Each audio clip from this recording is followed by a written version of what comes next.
how to edit footer in WordPress. So guys, in this video I'm going to show you how you could edit your footer in your WordPress website. And guys, before I begin, please consider subscribing because I make videos on WordPress tutorial, plugin reviews, and how to build an online brand. Now let's get back to the video.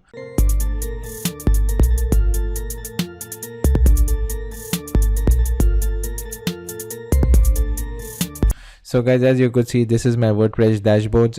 I'm going to show you 3 ways on how you could change your footer text. The first and the most easiest is currently whenever you go on themes. So basically this is my website right now.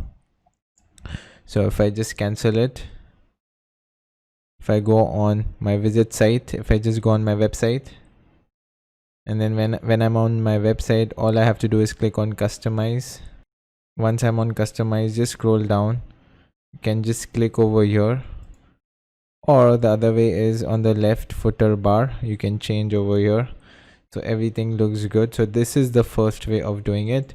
The second way is, imagine you're using a page builder. Okay, so again, go back to your website, edit, and just click site footer, and this would open up so you can change your site footer over here.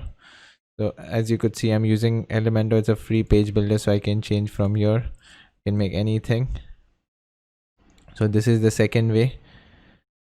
Okay, and the third way is, let's say you tried the first way, it didn't work, you tried the second way, it did not work. The third way is go on plugins and click on add new, and then you need to just search footer. Just click on footer and just search. And as you could see, remove footer credits, you can install now and remove it. So if your theme does not allow to change footer, then you could just use this one and remove the footer. And that's it for today's video, guys. If you find this video valuable, please consider subscribing. And if you would also like to learn about how to get more traffic to your website, I've created a free course. The link is down below, so go and check it out. And that's it for today's video. Yavar Khan signing off.